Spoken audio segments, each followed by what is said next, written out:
all day. But wonderful. We have a lot of folks joining. Thank you all so much for being here ahead of, or I guess we're right on schedule. So You want to give it a couple minutes? I see that Jen Dockham just signed in, I think. yes, definitely want to give it a couple minutes. I would love, while we're waiting for people to join, I would love to start the meeting tonight by Molly Maiden-Blick, our new government relations director here in Michigan, introducing herself to the group. I'm very excited to have Molly here. She brings a lot of really, really great experience, specifically in the Michigan budget, which is so important to us here at ACS CAN. So Molly, do you mind just kind of doing an introduction while we're waiting for everyone else to join? I would love to. Awesome. Well, first of all, thank you. I'm happy to meet everyone, but bear with me as I learn everyone's names and faces to go along with the other 30 million people I've been meeting this week with orientation. So it's been a little exhausting this week. But my name is Molly Maiden-Blick, and Ashley got it spot on. My easier way to remember the way to pronounce it is like made in China, but it's Maiden-Blick. I have my wonderful Dutch husband to thank for this wonderful last name. But a little bit about myself. So my background in the legislature, I worked for about 10 years in the Michigan legislature, about 5 in the House and 5 in the Senate. Most recently, I was chief of staff for Senator Wayne Schmidt. And so that he was the chair of the education budget and the transportation budget. So that was where you get kind of a crash course of how the Michigan budget works when you are the chair of a budget and you're forced to spend $16 billion. So, but it was a lot of fun. I really, really enjoyed it. So I was in Idaho for the past 2 years because my husband and I thought we wanted an adventure. We decided we didn't, so we came back to Michigan. So here we are. I've been back for about a month. And I'm living with my wonderful parents until we can find a house, which we did just have an offer accepted on a house yesterday. So hopefully that goes smoothly, but I've been a little overwhelmed with that as well, but it's all good. So as I've been kind of telling people is bear with me where my experience is in the legislature, it's not in really health policy related fields. So I'm learning a lot about, the specific people there, but also just kind of what ACS and ACS CAN is working on, and obviously how I can be an asset. So if there's anything you guys need from me, or if there's anything that Andrew did that you liked or hated, just let me know, and I'm happy to work with people and make myself as useful as possible. So I'll stop there. I've been rambling for way too long. So. Thank you, Molly, and congratulations on getting your offer accepted. That's so exciting. I am very excited. Just so everyone knows, well, is the house in Grand Rapids? Are you still going to be on the west side? Yeah, yep. Okay. So it is like a little south of Grand Rapids. So I'm a little out of Lansing, but I'll be there a lot. So yes, of course. But I think just because we're so like geographically based, in ACS CAN, it makes sense for everyone to know. I'm assuming you're probably in Congressional District 3.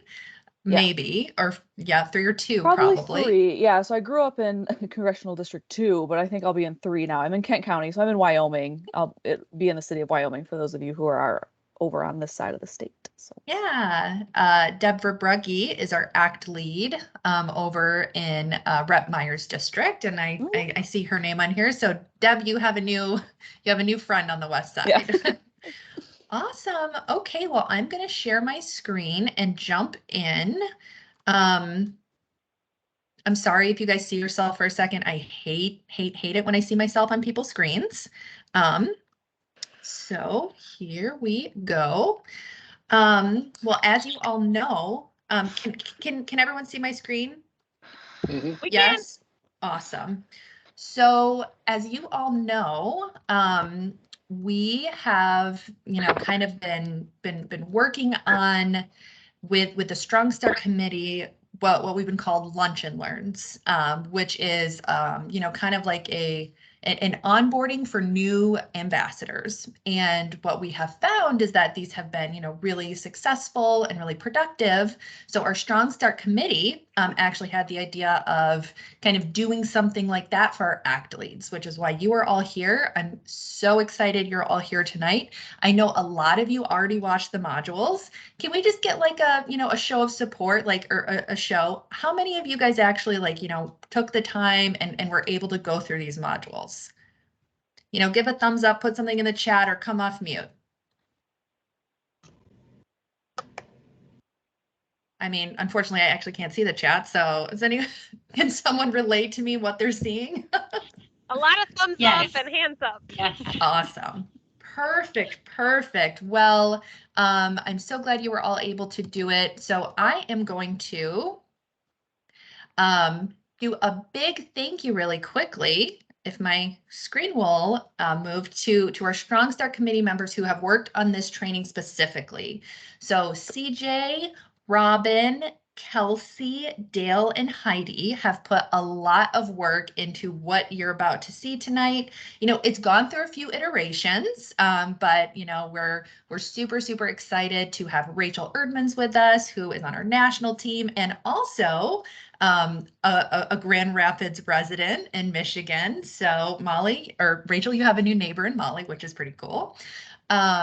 So also thank you to Rachel, and thank you to CJ, Robin, Kelsey, Dale, and Heidi, who have, really made this happen. And I do want to say that while Rachel and I are going to be leading you through the slides, the folks who are on this committee, just, feel free to come off mute, add something. Rachel and I don't want to be talking to you this entire time. We definitely want this to be, an interactive experience. So please feel free to come off mute and, share your opinions with us.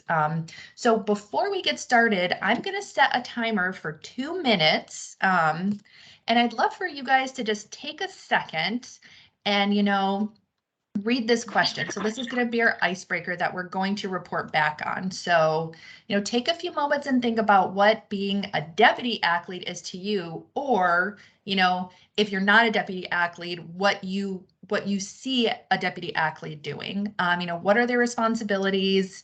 Why is this role important? And what kind of things are expected from a deputy ACT lead. So I'm going to go ahead and start my timer right now for 2 minutes. So just so you guys can, have some time to think about this, but if you don't need the time, please feel free to come off mute and, share with us what being a deputy ACT lead means to you, or what you see as why this role is important. What a deputy ACT lead means to me is that we are basically helping to keep our lawmakers laser focused on keeping cancer issues a priority. The responsibilities for a deputy ACT lead, as I am right now, is just to keep the home fires burning, so to speak, to keep Lansing involved with what we're doing and what they should be doing and maybe what they shouldn't be doing. I think it's important because, we really need to make the lives of our Michiganders so much better. And those that are been told that they have cancer, the very first thing they think of is not that I'm going to beat it, it's can I afford it? And that's not good. And what is expected from one, just being active, using your voice, relating your story to our asks, and getting any support, which you all are famous for doing excellent with support from the other ACT leads. Yeah, and Robin is our deputy ACT lead up in District 1, so loved hearing from a deputy ACT lead. Does anyone else want to share? I can add on. I'm a deputy ACT lead here as well. And I think it's just a lot of what Robin said. And then in addition, just supporting the lead, where whatever they need you to do, just help them out. Be there to support in any way that you can. So I'll just piggyback that on. Another wonderful deputy ACT lead, Jen Dockham, in CD4, deputy ACT lead to Heidi. Anyone else want to share? This is Heidi. I would say my job for my deputy ACT lead is to be training her to eventually take my job, but my district's disappearing. So I'm making sure she gets to go to DC this year since I have already been. So instead of me going to DC, Jen's going to be able to go and experience that. Yes. And I mean, Yes, I love that you're thinking about succession planning, Heidi, number one. But number two, I love that you're really like stepping up and stepping back and allowing, someone else from your district to have the opportunity to go. Because you're right, your district is disappearing with redistricting. So, I just want to say thank you. And I really think you're such a good example of, an athlete and what a leader is with ACS CAN. So thank you for that, Heidi. Cool. Anyone else before we move on? I'm in, this is Nan Whitmore, and I'm in CJ's district, or I was, but I think he's been mentoring me to do just exactly what we're going to do, because now I have a different district and there is no lead for that district right now. Very true. Exactly. This succession planning is a big thing for athletes to be thinking about. And I mean, I might be biased, but I really think Michigan is a really good example of this, of, wanting other people to have leadership opportunities, to explore. So I'm always really proud to talk about that on a national stage. Okay, well, just for the sake of time, we're going to move on, but thank you guys so much for, sharing this with us. Deputy athletes are somewhat new to the ACS CAN volunteer structure, and in Michigan, we've really been utilizing them, and I loved hearing from all deputy athletes who were just speaking. So thank you all for taking a second to share. And now I'm going to hand it off to Rachel Erdmans. Hello, everybody. Thanks so much for having me tonight. I'm squinting a little because it's very sunny here, but I've noticed I've had a number of calls today or this week that my family is here, and I noticed they really leave me alone if I'm on the porch. So I think it's the best possible place. So I will suffer through the beautiful sunny day to have some privacy. But I am really excited to be here tonight. I want to echo what Ashley was saying. I've been working with kind of the Smart Start committee, and they had tons of ideas, so many ideas, and I think we've weaved a lot of them throughout the training for tonight. But one of the things that I'm really excited that we sort of ended up modeling this evening around was these modules that it looks like a number of you have taken. And if you haven't, they're really quick and easy, and they're totally self-paced, so I highly recommend it. I think one thing we've been doing a really good, so let me back up a second. I am part of the grassroots and training team and kind of volunteer engagement. A lot of you might know me from Lights of Hope. I'm the lead staff for that event, and so those are a couple places where we might have connected. And so and I just coincidentally happen to live in Michigan, the best state, with you all. So it's exciting. Yeah. And I am very excited because tomorrow we are leaving for a week in Leland. So that is really going to be fun. But what we've been really doing a good job of it lately, especially Lizzie, who is part of our team, has really created a lot of great new trainings for volunteers, and these modules are one of them. And we've done a really good job of getting new folks to take them. But what we didn't do such a good job at is going back out and really promoting them to existing people and saying like, hey, these could still really be useful to you. So when the committee and I were talking with Ashley, it just sounded like, oh, all these questions that you guys are getting, all these things are really going to fit into these modules. So that is why Ashley had asked you guys to take these. And then we thought we would just sort of briefly highlight some of the things that we thought were really good takeaways from each module that you watch. So if you haven't quite gotten to them yet, this is a preview. And if you already watched them, then this is just the review. And so please, if there's takeaways that you had or notes that you had that we aren't touching on that you think would be great for the rest of the group, put those in the chat, come off mute. Happy to answer any questions. And I know we'll have time at the end too, but it doesn't have to be super formal. We're happy to answer those questions as we go. So module 1 was the beginning of your journey as an athlete with ACS CAN. And, it's really geared toward athletes. I know a lot of you are deputy athletes like Ashley was talking about. And I think in terms of overall, if you can ever suspend sort of any, use your imagination, like a lot of these tips are good for any volunteer, right? So it doesn't have to be an athlete. But so in this module, we really talked about some of the key points and key things that we are asking our athletes to do. And what I think is really great about this is that strong expectations should be set sort of at the groundwork, because you all are signing up to give us a lot of your free time, even tonight. I'm sure there's lots of things you could be doing. And we want to make sure that you know what is expected of you so that you can fulfill that and you can feel engaged and satisfied in your volunteer role. So ACT leads recruit, train, and manage the legislative ambassadors and work on federal, state, and local campaigns. And you guys all know that depending on the year, the month, how much we're working on federal versus state versus local campaigns. It's always kind of a shifting thing. But I think that recruit, trains, and manages those other volunteers is a really important piece. And it helps you do what Heidi was saying with succession planning and finding folks that can and fill in and do a lot of great work. I think one thing I love about this is sometimes you hear those expectations and you think, wow, I'm really good at like 85% of what you just said, but that other 15% is going to be a really big challenge for me. And in this case is awesome because then you can recruit and train and manage somebody else to do that other 15%, right? So you can kind of split up that work that has to happen in your district. There is it all comes in waves, but I think we can never have too many volunteers. And then you guys become a point of contact for your federal congressional representatives, right? A lot of you, they know you. At least they recognize your face when you come into that coffee hour or to their office or you log into that virtual town hall.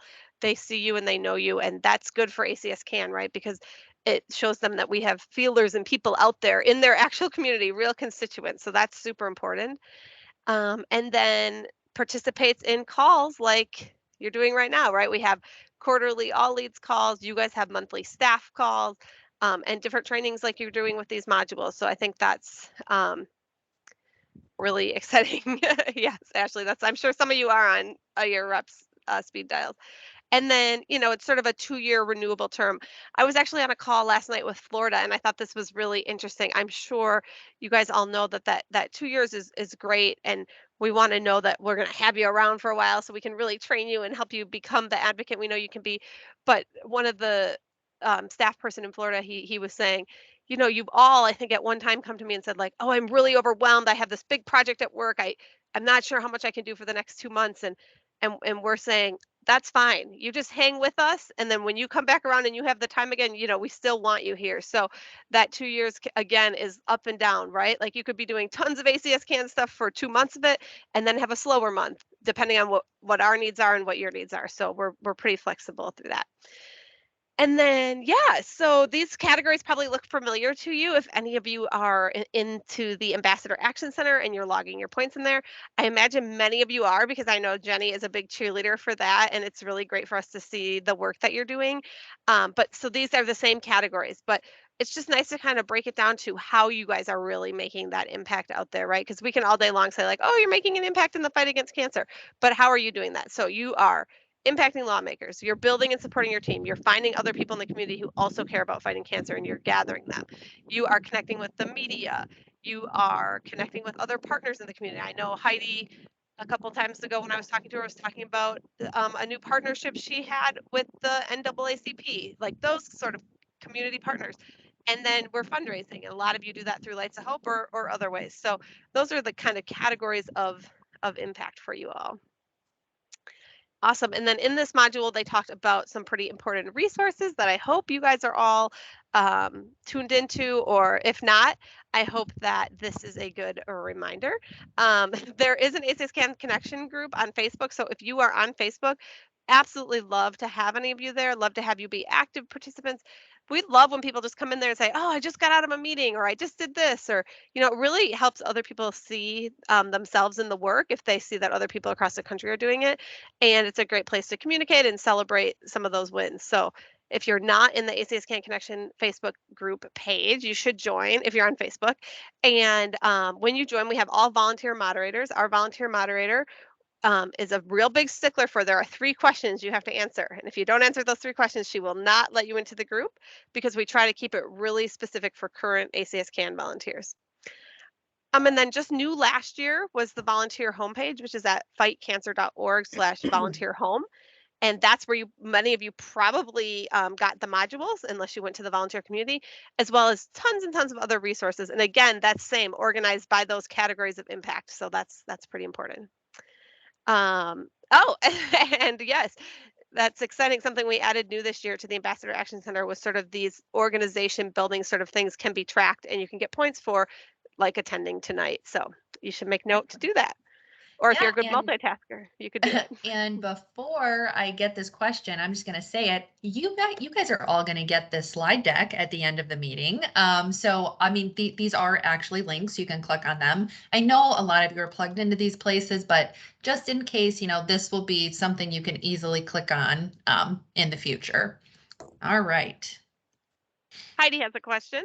Can Or you an tell us where, under what we would log this meeting so everybody knows exactly where to go under which category? Yeah, so this is definitely building and supporting your team, right? Because this is a learning opportunity. This is helping you all build, hopefully, reach out to those ambassadors and build and support your team. So that's where I would log it. Rachel, do you agree with that?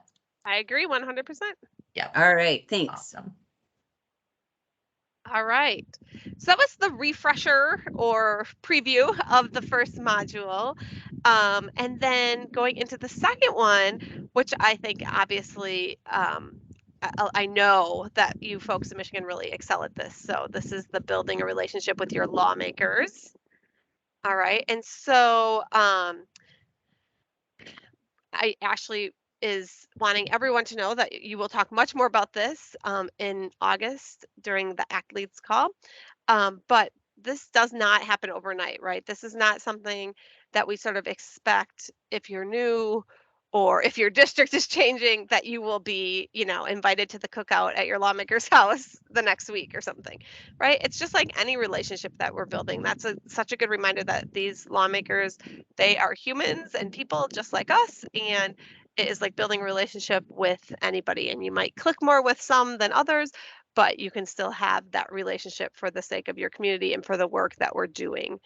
And so I think some strategies for thinking about how you're going to do that. One, it's not necessarily listed. Oh, it is. Okay. I was gonna say, I'm skipping around, but the participate in local opportunities, right? So like we're saying, just so they see your face, so they recognize your voice, so they know who you are when you raise your hand and ask a question. So just taking advantage of those key opportunities like town halls, lobby days, campaign events, anywhere you can be seen is a good thing. And then, of course, crafting your cancer story. I have been here 16 years, but with ACS CAN, I think 9. Before that, I was started with ACS. And in those 9 years that I've been with ACS CAN, I hear so often from staff and volunteers that, we had this lawmaker, they wouldn't budge on our issues, they didn't, they weren't interested in talking to us. But as soon as they heard that real story from a constituent, it really started to shift the way they saw what we were asking them to do. And then getting to know your district. So on the volunteer homepage, there is the power analysis. I don't know, has anybody heard of this? It's a tool that you can use to really start to familiarize yourself with the district. And we have an intern right now, and she's been doing some of these for us for Cancer Votes, and she's finding it just fascinating. She'll IM me and say, "Oh my goodness, did you know this lawmaker has a cancer story?" And so it's kind of just grabbing a glass of water or a cold drink and sitting down with your computer and doing a little Googling around the lawmakers in your district, and they give you categories to fill it out, and it can be really exciting and fun to get a better sense of what's happening in your district. So yeah, it really can, Rachel. I'm just going to pop in for a second here. So I am actually in Washington, D.C. for a DAO training. So these past 3 days, I've been going really deep into our campaign planning process. And, this district power analysis is a really big part of our campaign strategy. And I think it's going to be a really, I mean, once we have our new districts, right, we're going to have new lawmakers, we're going to have new districts, and I think this would be a really good opportunity for our ACT leads who are either coming, who are staying, or getting bumped up to an ACT lead from a deputy ACT lead position or from an ambassador position, to get to know your new district by doing one of these district power analysis. So, kind of after Leadership Summit and Lobby Day, I'm gonna, send out this district power analysis to our new kind of, what our new volunteer structure is going to look like. And we'll have the opportunity to get to know our new districts in Michigan a little bit better. And I see that Debbie has a question in the chat. What do you mean by campaign events? And Jenny, do you mind coming off and answering that? Because I know you're pretty good at this. Yeah.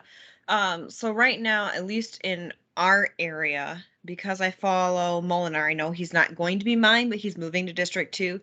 He and his team are constantly posting where they're going to be during the week. So you can kind of follow up that way. I know in Midland County, Tim Kelly is posting all the time, attending any event in the area. So there was a car show in Bay City. He was there. Any of the parades they're attending. One of the Democrats in Midland County held a picnic at a local park that was posted all over social media. And so if you know who is going to be looking at being on the November ballot or winning for the Republican or Democrat, they are all over social media. So figure out who those people are, follow them on social media, and then you will have a general pretty good idea, at least for that week, where they're going to be and what they're doing. Or if you know events in your area that are coming up, some may show up at Relay. We may see some in Midland in the next weekend or so.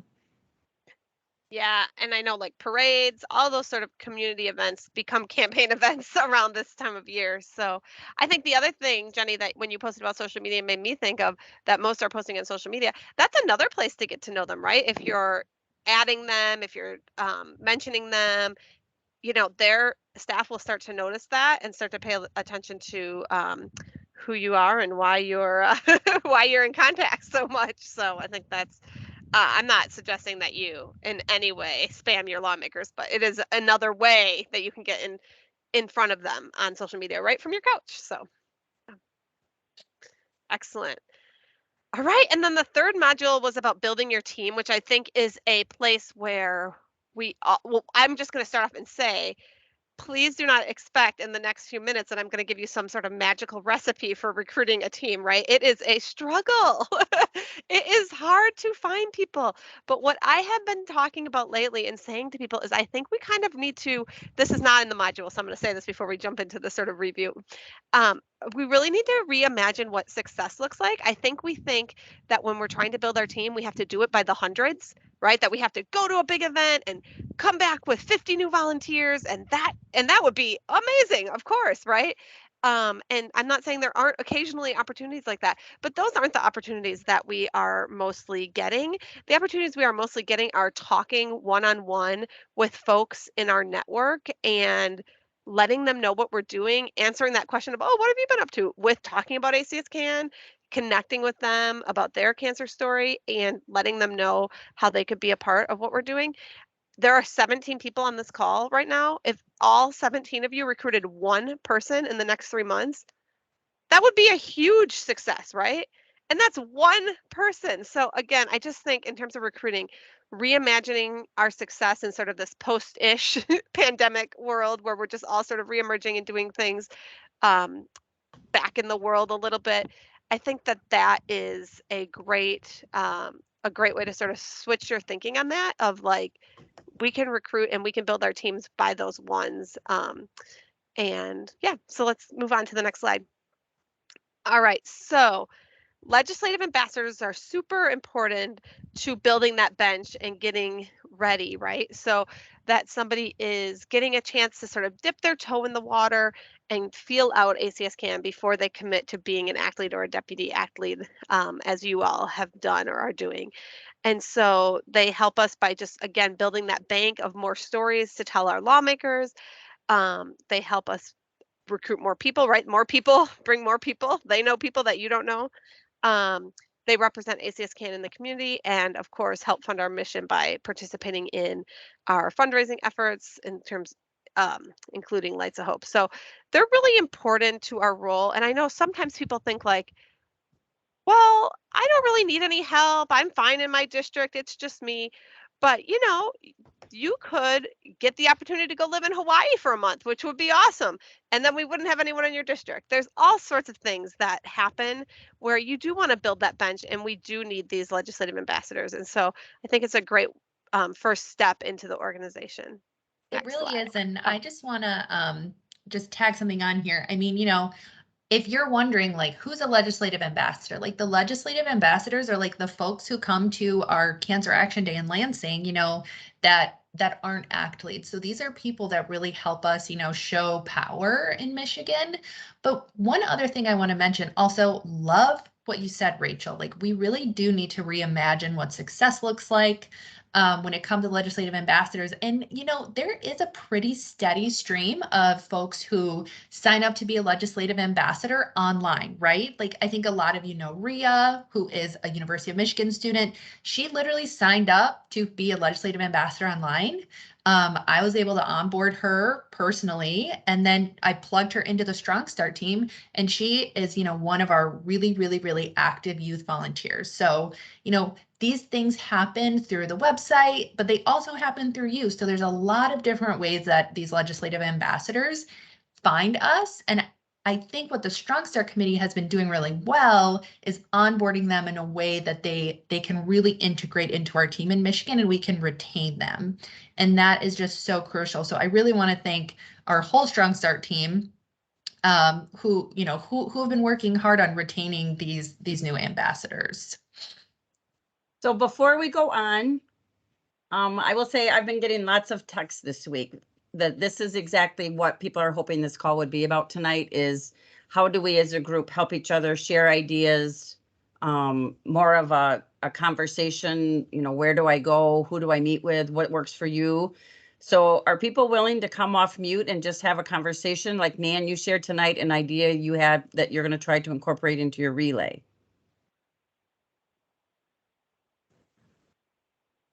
Thanks, Heidi. I needed that. I know you did.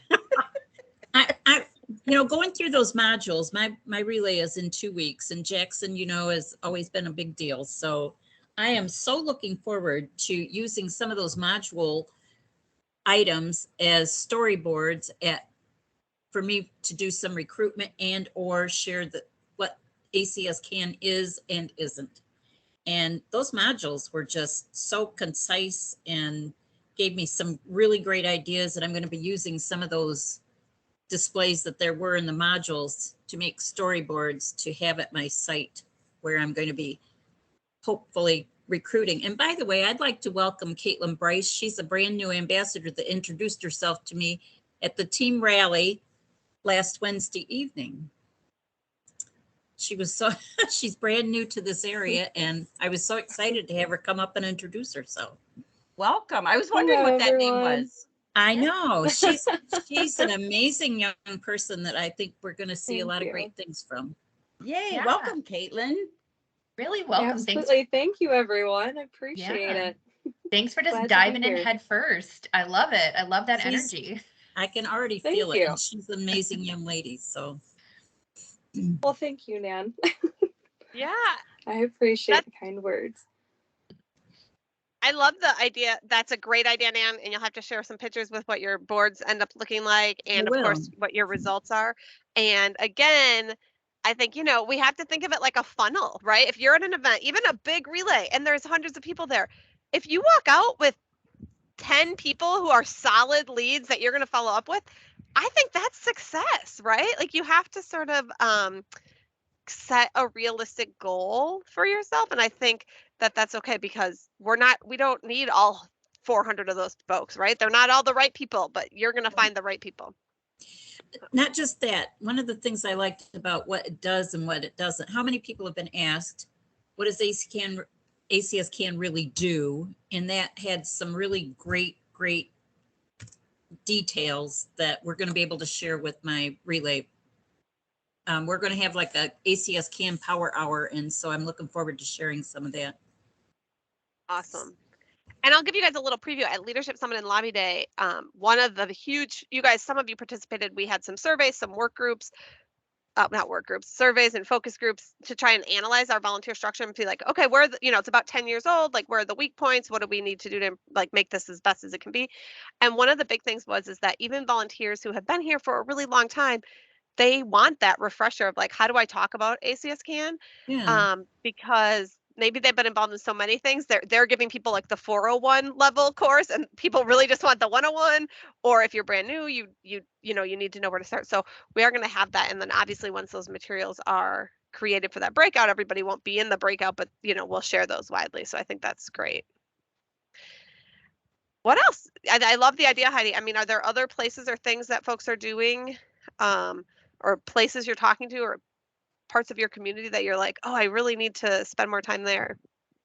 I will say I met with Midland has now a community awareness council through our community foundation, and they had a Juneteenth celebration, which I could not attend because I was already doing the one in Bay City for the NAACP. So I got their card at one of the farmer markets. They had a booth there, and just emailed her and asked if I could talk about how maybe we could work together in Midland. And we met she had coffee. I just sat there. I'm not a coffee person, but I always say, let's meet for coffee. And then they go, you're not drinking? I'm like, no, I don't drink coffee.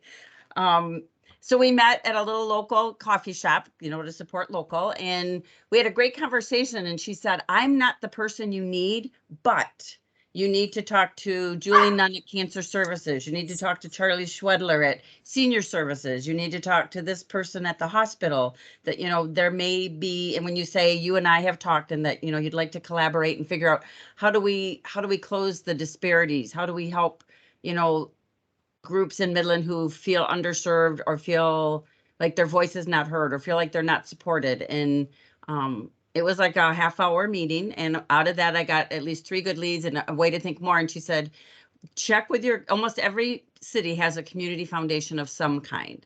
So she said, check with your community foundation and see what groups they have. Who do they work with?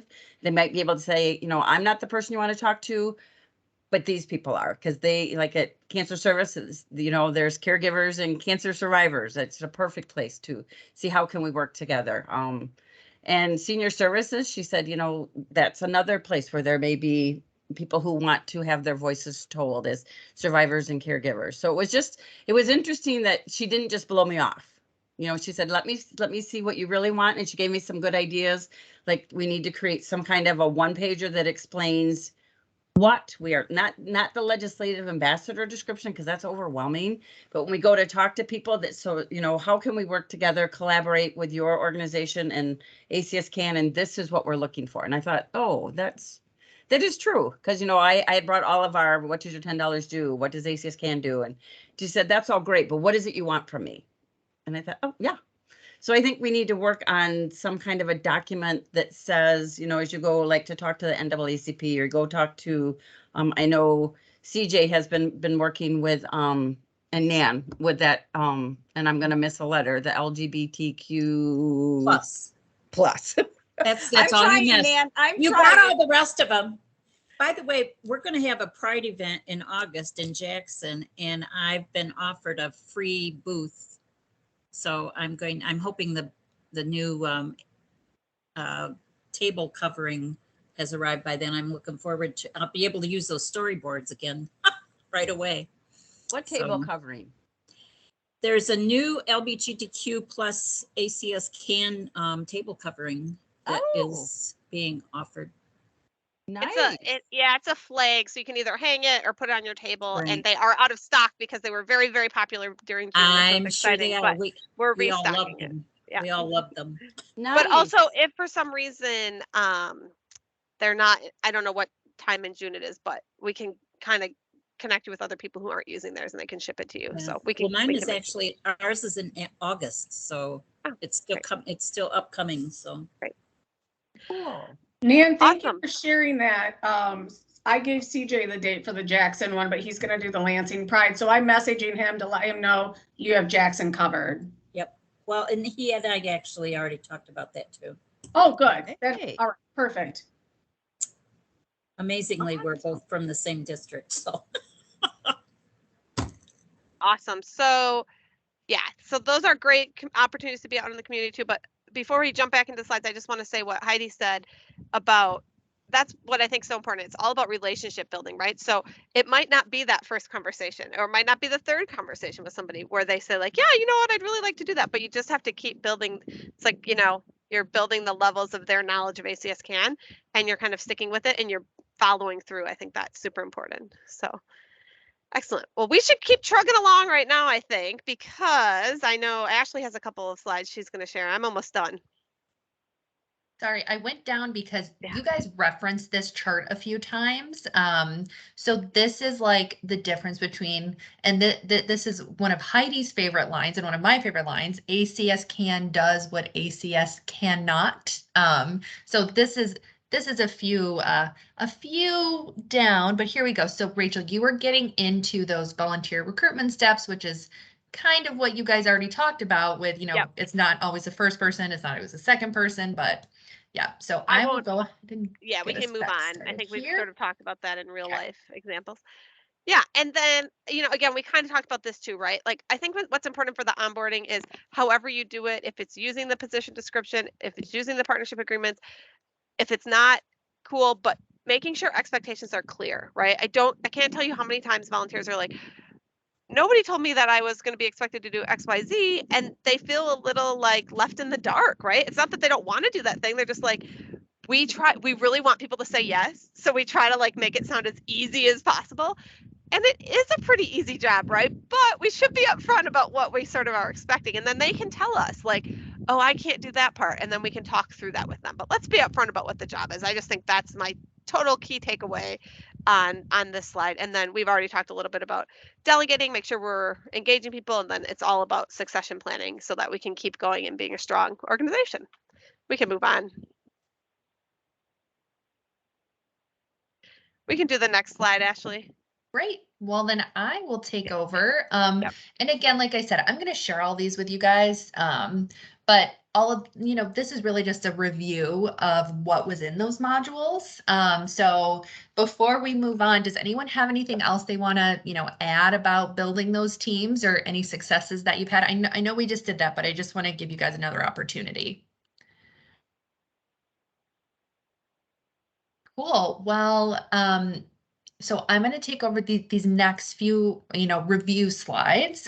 So, you know, honestly, the Michigan team, we're pretty good at generating media. And I have some examples here, but, you know, I know, so this module talked about earned media and social media. So earned media is that publicity through like a mass media outlet, like a newspaper, you know, a TV station. A really, really good example of this is, you know, the letter to the editor that Sandra got placed on oral chemo after Cancer Action Day in her meeting with Senator VanderWaal.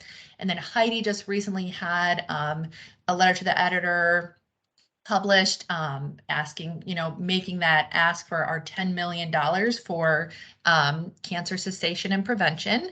And, you know, Michelle Zimmerman is our regional media advocacy lead, and she will always help you draft. And honestly, she'll really she'll reach out with good opportunities. Or, you know, if you guys see an LTE in your local paper that for some reason is in support of tobacco or, you know, some big health insurance, you know, if you see something like that, send it our way. And, you know, we can work with Michelle to try and, you know, do a rebuttal piece or, you know, figure out a way to get our message in after theirs. And then we have the social media. So the first thing, and I know you are all really good at this, but, you know, make sure you're following all of those ACS accounts. So our Twitter is ACS CAN, our Instagram is ACS CAN, and our Facebook page. And our national team is really, really good at sharing our mission and our priorities through those channels. And it's a good way for you all to engage and learn, but also it's a good thing, you know, you can retweet something from Twitter and tag your lawmaker. You know, we actually got Senator VanderWaal to show up to the meeting on Cancer Action Day by calling him out on Twitter, right? So we took a picture of Megan Landry, who was telling her oral chemo story, and we called out Senator VanderWaal, And that forced him to show up to this meeting, right? So social media is very powerful, and it really does help us build awareness about the important work that you are all doing. It is a really good way to communicate with lawmakers and their staff because it does get their attention. It's a good way to share those issues. And it's also a really good way to network with your fellow ACS CAN volunteers. And, Heidi, I know that you are just like an expert at our ACS CAN Connection Facebook. So, I mean, do you have anything you want to add to this as someone who's, you network really well with other ACS CAN volunteers? Well, let me go back to the letter to the editor, because I've had Oh, yeah. other ACT leads ask me how am I doing that? And this letter to the editor was actually sent to me because Stamas is on that committee, and we wanted to make sure he knew what our position was before they went to vote. So since he's in my area, I was asked, and Michelle actually sent me 3 different formats of a letter to use, with whatever I thought would make it catch his eye. And then there was a spot for me to add my story. So when they reach out to you and ask you to do a letter to the editor, they're actually very good at helping you draft it. And then I send it to her and Ashley, and they say, yep, send it in. And Midland's been pretty good about posting my letters. When I called him to see why this one hadn't yet, he said because it was election time, and he said it would run that, it would be online shortly that afternoon and later the next day. So that's another thing, is you work with your local papers, build that relationship, talk to them about why you're submitting a letter. But these aren't letters that I just send out willy-nilly. It's because I've been asked, because my senator is a target. Exactly. And you're exactly right. Like, Sandra targeted Senator Vanderwall because he's the one who's holding up oral chemo, right?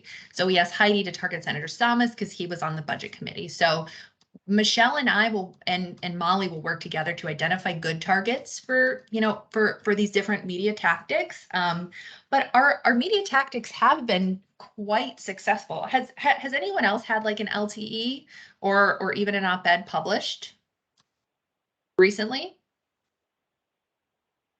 Oh, Ashley, this is Heather. I did after I participated in One Voice Against Cancer. Yes.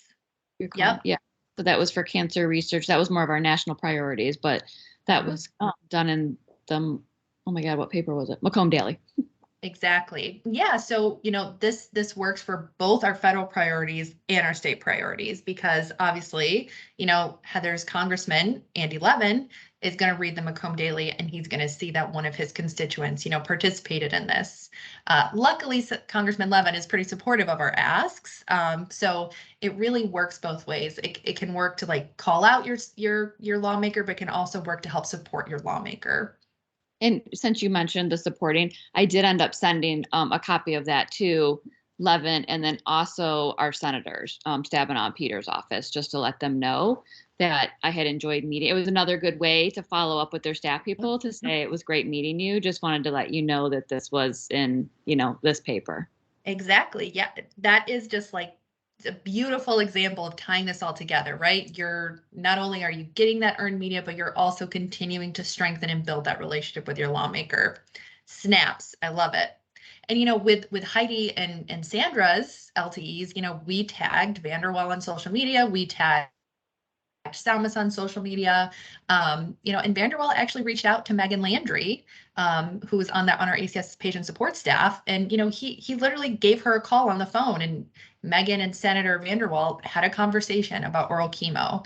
And, just to give you guys an update, it still hasn't moved anywhere, which is really frustrating, but, he knows our position at least. And, we've done a really good job of making sure he's aware of our position. So when it comes to these social media accounts, it's important to follow them. It's important to share it. It's important to tag your lawmakers, because these are really good opportunities to, not only know about what's going on, but also call out and continue to build that relationship. So I will move on to the next module review, which was connecting with partners. And man, I just keep calling out Heidi, but Heidi has done a really good job of this in the Midland and Saginaw area with, building that relationship with NAACP and other groups. But, you know, basically this module kind of went over the best ways to identify those groups and reach out to them. So, you know, you can find these groups at ACS or CAN events like Relay and Making Strides. You know, maybe these are sponsors, maybe these are groups who have a table. And it's really important to reach out to groups with missions that align. So, you know, we're super focused on health equity work right now, and Heidi's been doing a great job of, you know, finding those, you know, those organizations that are doing health equity work that you know, that we can continue to be a part of. So the district power analysis is another really good way to do this, because you'll be able to kind of break down your district by like the biggest employer in your district, and you can find those different organizations that are doing this work. And again, like I said, you know, we'll worry about this after Cancer Action Day, because that's really going to be our focus for the next few months, and Lights of Hope. But this will be a really good way for us to, you know, kind of break down our districts and identify those partner prospects. You know, just so, I mean, Heidi, of course, has done this really well, but does anyone else have any examples of, you know, some good partners that they've been working with in their district?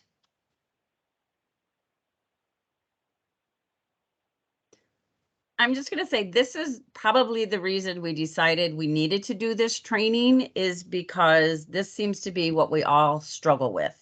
Yeah. Is how do we, especially those of you who are working full time, how do we get in front of other groups? How do we get in front of other organizations? So I'm really looking forward to when my congressional district disappears, because this is one of my passions. It has been since I heard about ACS CAN, is that we need more people who don't look like me. And so I'm hoping that we can engage more people who have other, you know, contexts, like Caitlin is new. I hope we can get more people into the group, but really what I'm hoping to do is use me as a sounding board. If you want to know if something will work, call me, text me.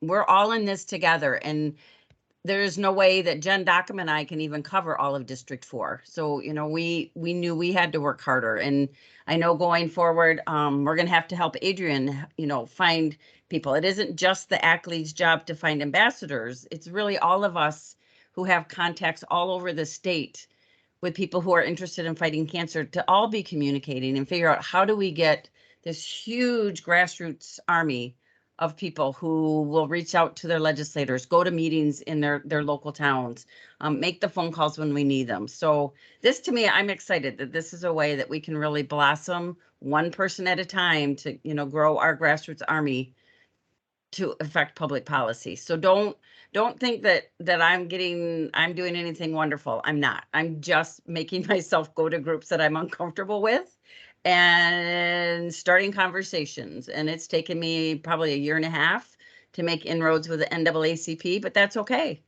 You know, just if you think there's a group you want to go talk to, Google them, find out, see if they have a meeting, and see if you can just go and start listening and explain why you're there and how maybe you can all work together. Yeah, and I think that is really important. Just like your relationships with your lawmakers don't happen overnight, your relationships with these different partners organizations are also not going to happen overnight. And, you know, there's definitely, it is important to show that you are, you know, that this is a mutually beneficial relationship, right? Like ACS CAN is not just going in there to get help for ACS CAN.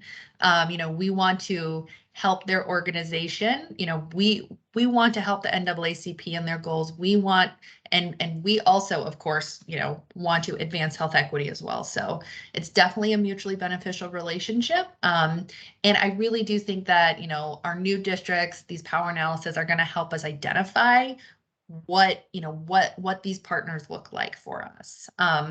So this next slide is I think Caitlin had her hand up. Did Caitlin have sorry, something to say? I can't see. Go ahead, Caitlin. I know, I thought it. Oh, no, that's okay. No, I just wanted to say that so there's a nonprofit organization that is by Jackson. It's called the Michigan of Hope Cancer Fund.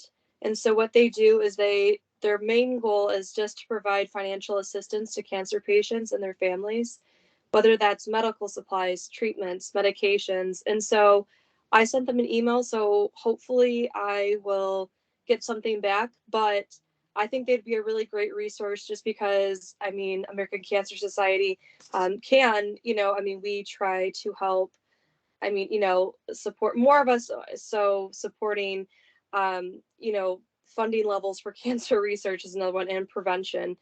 That way that ensures, continued progress in our fight against cancer. But I just think that would be another really great organization to get involved with, and someone that we could just, promote their organization out there as much as we can also promote us, just because, they're also, trying to help give cancer patients and their families a fighting chance with, with helping to pay for treatments and stuff like that. So I think they would be a really great organization to try and connect with. Well, Caitlin, I'm just like obsessed with you. I love that you're just like joining this call with all these awesome ideas. I really appreciate that you're here, and it's really clear that, that this is really important to you. So I love the idea of partnering with that organization. And those are the kind of organizations that we want to partner with, right? And one thing that this module pointed out that I don't think I think about enough is when you're talking to these partners, it's really important to know what ACS CAN does. And like Rachel said, like we've all been in this organization for so long, we kind of have like the 5,000-foot view. But like writing, like having a few of these talking points in your back pocket when you're talking to these partners, and making sure that we're focusing on the work that ACS CAN does, and not the work that ACS does, right? So like we lead this national grassroots movement of cancer survivors and their families to support policies that help fight cancer. And of course, we support policies that help fund cancer through legislation. ACS actually funds cancer research, right? So like that's the distinction between the two organizations. And this chart is something that I think is really helpful for us to kind of keep in mind, so we can identify those organizations, and we can talk about what ACS CAN does in, in kind of that micro viewpoint as opposed to that macro viewpoint. So, this is the last module review, so I'm just going to go through it really quickly. Michigan's also really successful in our CAN raising. We have a lot of really great we have a lot of really great fundraisers, and you all know that fundraising is important to ACS CAN because it helps fund our mission, right? Not only does it help us support, this national grassroots movement, it helps send you all to Leadership Summit and Lobby Day, where we make this huge show of force on the Hill and talk to every congressperson and every senator in this country to talk about cancer priorities. So the CAN raising that we do, the fundraising that we do through CAN raisers, is just so crucial to our mission. So this module kind of gave you a few steps to the fundraising. There's the planning, the prospecting, the ask, and like really the thank yous and the follow-up are so important. I'm pretty sure probably everyone on this call, other than Caitlin, probably has a CAN raiser page set up for Lights of Hope. But if anyone doesn't, and Caitlin, you and I can kind of connect after this call to talk a little bit more about what this looks like, please let me know. But again, we have so many fundraising resources, and these are all linked in here. I'm going to send you all this deck afterwards, so you have all these links in the same place. But one thing I want to make sure I point out and, congratulate is our fundraising committee, led by Jenny and Dale and Jay, who have done literally an incredible job getting our advocate hats out there. So very similar to the t-shirt fundraiser we did last year.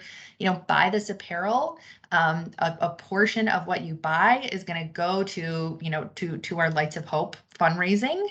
And Jenny sent out an email to all of the SLAs, and I am here in DC with a lot of other grassroots managers, and almost every single person was like, Ashley, what are you doing in Michigan? My SLA got an email from Jenny, and now they're all upset and they want to do a fundraiser too. And how do we do this fundraiser? Like, how do we do this? So you guys are just truly setting the bar so high for the rest of the country. I love being a part of Team Michigan. So, and if I start like glitching out, please let me know. I have really bad Wi-Fi right now. Has everyone bought a hat? Who hasn't bought their hat yet? I bought mine. Get on there. Well, the link was in the last email, but we'll definitely send it out again, and we'll post it on the Facebook page. So, does anyone have any questions on fundraising or, building your, I mean, we kind of talked more about building your team, but the last 3 modules I kind of flew through.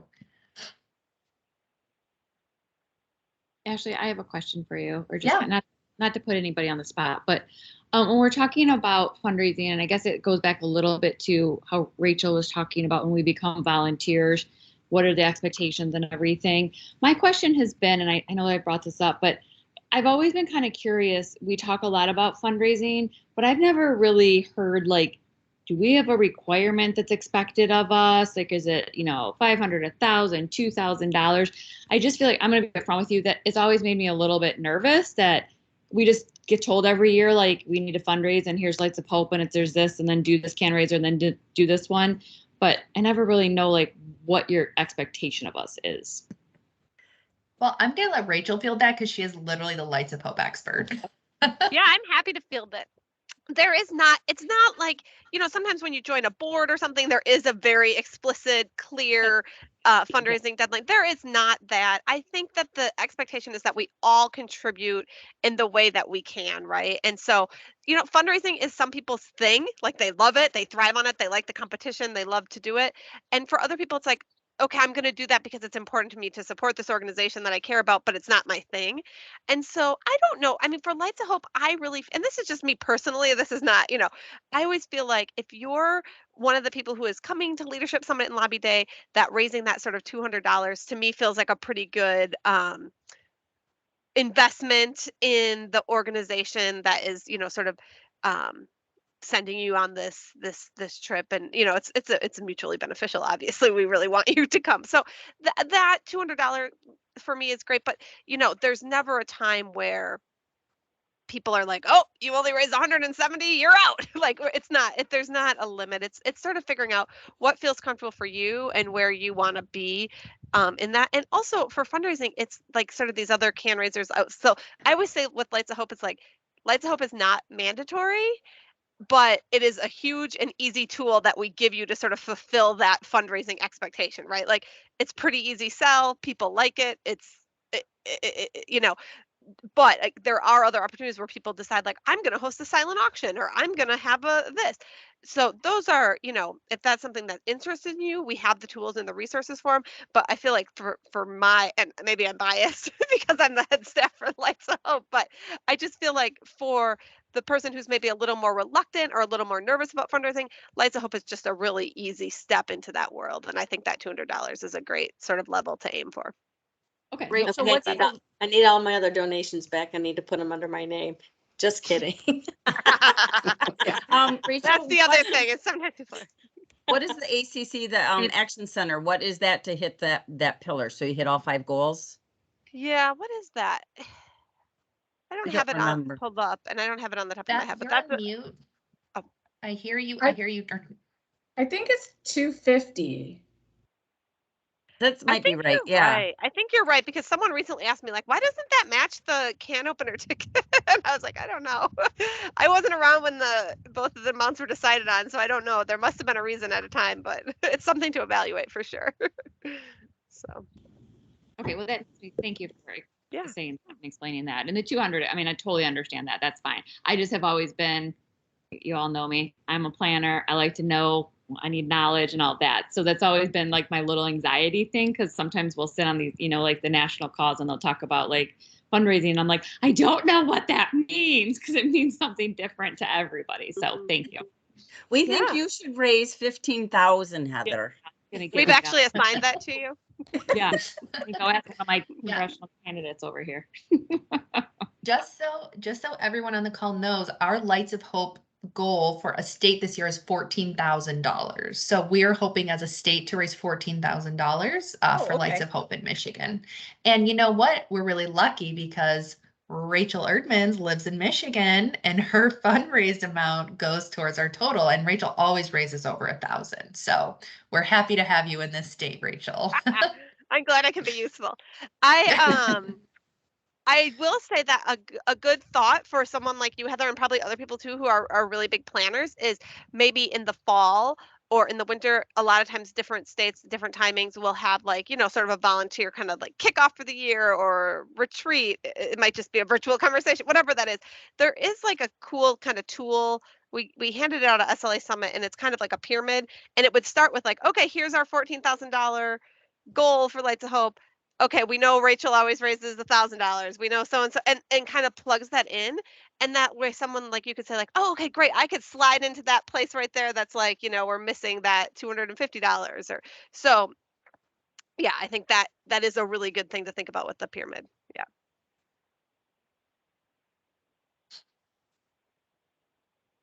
And I will make sure and send out that pyramid when I send out the slide deck later, because I also find that very helpful, and I actually fill it out just like Rachel said, right? Like, we know like Rachel hits 1,000, Jay usually hits 1,000, Beth usually hits it, like Jen Belair hits it. So, like that's 5,000, right? So if we get 6 people who raise at least 500, then we're getting even closer to that 14,000 goal.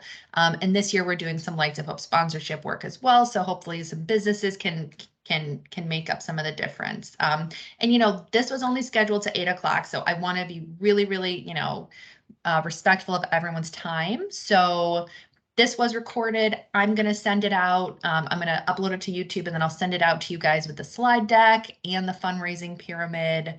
Our next meeting, hopefully we're going to have Corinne Moore Berenson with us, who is going to go over those federal policy priorities a little bit more before Leadership Summit and Lobby Day, so we can learn a little bit more about that, get a little preview.